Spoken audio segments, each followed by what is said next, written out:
you're doing well. Atlantis is known as... Hey, thanks for joining me. Hope you're doing well.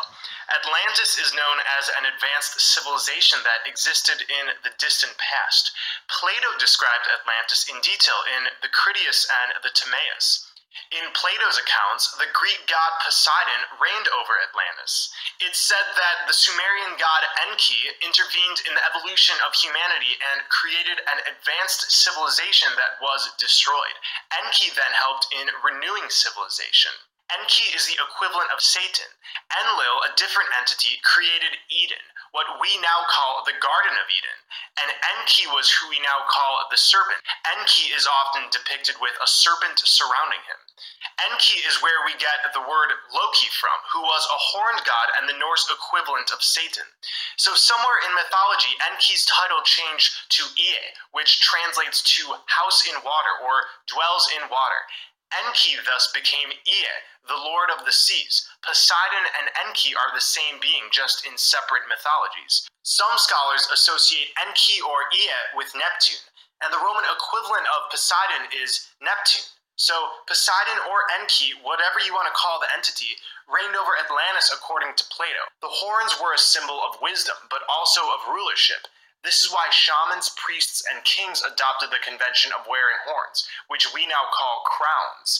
This was to indicate that they were descendants of the Atlanteans who were endowed with power. Enki has horns, Loki has horns, Poseidon has a crown, and as you can see, Poseidon has a pitchfork and a tail. Over time, this was converted into the Christian Satan. Just wanted to clear up that they are the same entity. Plato says, I have before remarked in speaking of the allotments of the gods, that they distributed the whole earth into portions differing in extent, and made for themselves temples and instituted sacrifices. And Poseidon, receiving for his lot the island of Atlantis, begat children by a mortal woman. Atlantis was said to be destroyed by a flood. We won't really explore that topic in this video, but I'll say the city of Enoch was also destroyed by a flood. They're the same city. In the book of Enoch, it talks about watchers corrupting mankind. And the angels, the sons of heaven, saw them and desired them. And they said to one another, Come, let us choose for ourselves wives from the children of men, and let us beget for ourselves children. With both of these texts, we can piece together a rough history. Those posing as our divine rulers had their genes somehow intertwined with our own, maybe through intercourse, maybe through direct genetic manipulation, and this was the beginning of the entire imprisoning matrix we're currently living in. When Plato says the gods made for themselves temples and instituted sacrifices, this tells me that this was the first time worship became a thing. The gods made for themselves temples. We had nothing to do with it. We were probably deceived into the pattern of worship. Sacrifice became instituted. As we know, worshiping anything other than our own divine energy and the energy around us is satanic. And once we obfuscate our divine energy towards other entities, fucked up things start to happen. Frederick Oliver wrote in the book A Dweller on Two Planets, an account of Atlantis. Human sacrifices became common. Lust, gluttony, and drunkenness ran riot, and the moral night's deep darkness closed in yet more blackly. Think of Plato's account. Human sacrifice, our blood, which is magical, started powering evil acts, and slowly but surely we became something we weren't. Plato wrote, they despised everything but virtue, caring little for their present state of life and thinking lightly of the possession of gold and other property, which seemed only a burden to them. Neither were they intoxicated by luxury, nor did wealth deprive them of their self-control. But they were sober, and saw clearly that all these goods are increased by virtue and friendship with one another, whereas by too great regard and respect for them, they are lost and friendship with them. By such reflections and by the continuance in them of a divine nature, the qualities which we have described grew and increased among them. But when the divine portion began to fade and became diluted too often and too much with the mortal admixture, and the human nature got the upper hand, they then became unable to bear this fortune. Currently, we're trapped in an unnatural cycle of reincarnation and rebirth, and this is due to the fact that our souls have been hijacked, taken to a place that isn't where we should be. We, as divine souls, were somehow lured from the underbelly of our earth, the land of perpetual twilight, and into Atlantis and Lemuria, which is a place I won't get into in this video. Or we were simply curious. There's really no way to know. So originally, the material possessions of Atlantis had no power over us. Those who told us they were our gods tried to lure us into the trap of materiality. And over time, it worked, and we started forgetting who we are. Those posing themselves as our divine rulers were actually reptilian beings influenced by the archons. At first, we as reptilian hybrids retained a certain holiness of the mind and heart, but over time this divine element became weakened and our reptilian traits became dominant. Power and greed among us were born. I want to quickly mention that it's a common idea that humans are naturally greedy. What I'm saying is we were lured to the side of the flat plane and over time were coaxed into this pattern, and with our reptilian genes, this made it even worse. In the Emerald Tablets of Thoth the Atlantean, it's clear that beings crept into this place and began to take over. In the form of man, they amongst us, but only to sight were they as our men, serpent-headed when the glamour was lifted, but appearing to man as men among men. Crept they into the councils, taking form that were like unto men, slaying by their arts the chiefs of the kingdoms, taking their form and ruling over man. This is obviously talking about reptilian shapeshifters. After this reptilian-made hybridized race achieved a high degree of civilization, it began to degenerate because of a dilution of divine essence. Again, Enki or Poseidon is said to have created this advanced civilization that was destroyed, and then assisted in renewing civilization. We were tricked with reptilian genes, worship of gods, and materiality, and this paved the way so future generations could now be controlled by those who set themselves up as our rulers. The Atlantis cross is an emblem used by several esoteric groups throughout history. The cross's design is based on Plato's description of the Atlantean capital city. In the innermost ring of the capital of Atlantis was a sacred mountain where the original race of Atlantis is said to arose. We know that Mount Meru is at the center of our plane and is considered a sacred mountain. Atlantis was situated here. So the original race came from the sacred mountain.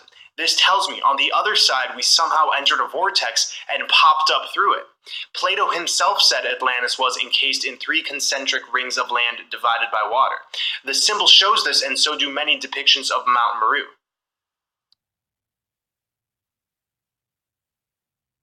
The Atlantis symbol consists of a cross within a circle embedded. In the book The Magdalene Legacy, a cross within a circle is called a Rosicrucis, and is the original symbol for the Holy Grail. The Holy Grail is the chalice Jesus drank from during the Last Supper. Jesus is an allegory for the movement of our sun. The Last Supper occurs during the winter solstice. The sun moves into the center hole briefly during the solstice and, quote, drinks from the Holy Grail. Grail comes from the word cratalis, which in Latin means crater.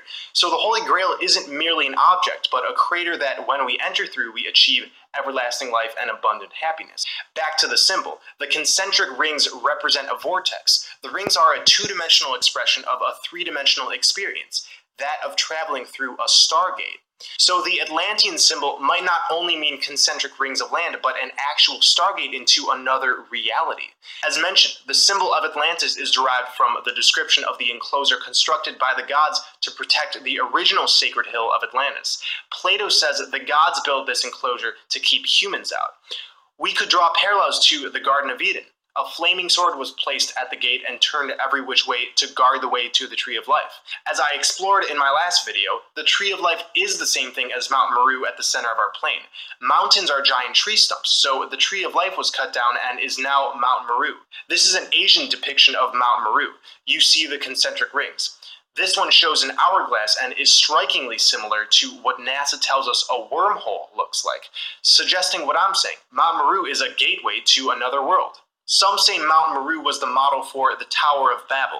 The tower is usually made out in a spiral shape, kind of strange for a tower. And the Lord said, "Indeed the people are one, and they all have one language, and this is what they begin to do. Now nothing they propose to do will be withheld from them. Come, let us go down and there confuse their language, that they may not understand one another's speech." So the Lord scattered them abroad from there over the face of all the earth, and they ceased building the city. This tells me that one of the final ways of corrupting this once pure population was by getting rid of telepathy, the one language we all had. Nothing that they propose to do will be withheld from them, because telepathy doesn't lie. Language was invented, spellcasting or spelling began being taught to everyone, and fast forward to now, most of us have no idea that we even have telepathic abilities. The Tower of Babel could mean that everyone was working together in harmony because of our one language, our telepathic powers, and this was against the plan of our reptilian slave masters. The Sumerians depicted this stargate as an 8-pointed star. The Dharma wheel has 8 lines emanating from it as well, and is said to represent nirvana. We achieve nirvana when we exit this matrix through the vortex at the center. I can't pinpoint where this one comes from, so I'd love some input, but need I say more? This is a 2nd century Chinese drawing of Mount Meru. Now look at this diagram of a cyclotron, a type of particle accelerator. They look very similar. In the art of Tantra, we see a drawing titled Rose Apple Land. Perhaps these lines are natural force fields that are protecting Mount Meru. And perhaps our particle accelerators were made in mind with the natural one by Mount Meru. Hey, thanks for joining me. Hope you're doing well. The Gnostic Nag Hammadi texts contain reports of inorganic beings called archons. They're a type of artificial intelligence infection that somehow seeps into this reality. In Greek, archons means rulers or lords. These beings see themselves as the rulers and enslavers of humanity. Archons hide like energetic parasites in the depths of our psyche.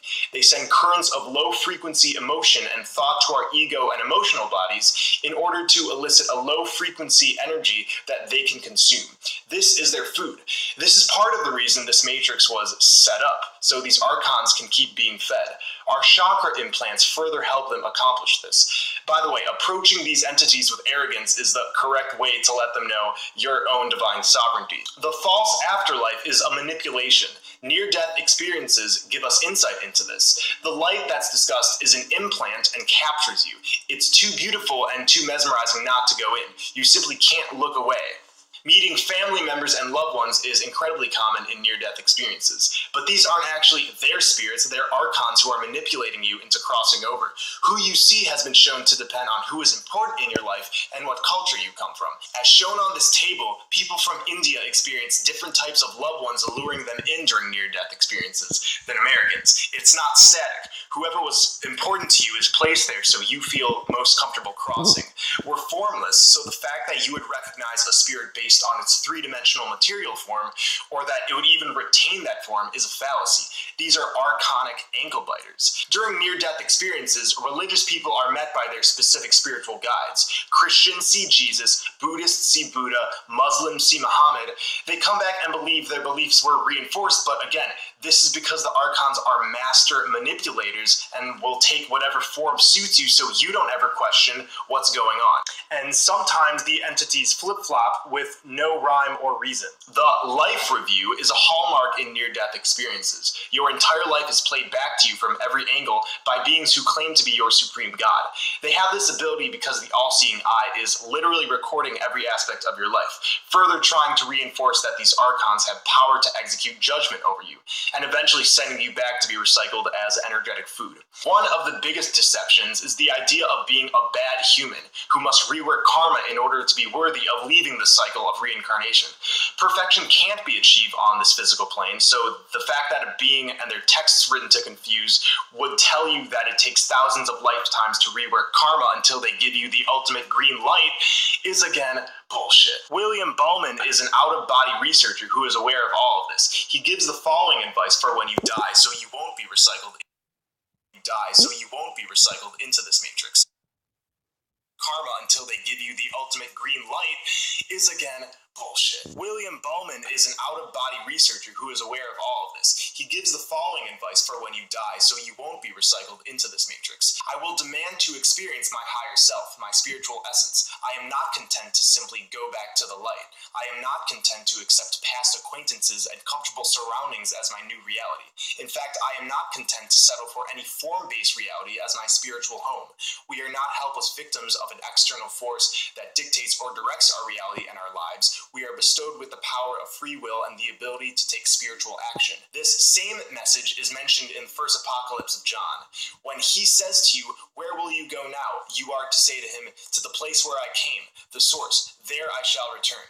As I've been mentioning in other videos, one of the ways to exit this plane of deception in our lifetime is through the center of this plane, where all compasses point to come pass. We're currently in a hologram. This isn't where we come from, and the Archon parasites are the ones using this hologram to be fed. I'll further explain in future videos. So I hope all of you could take something away from this.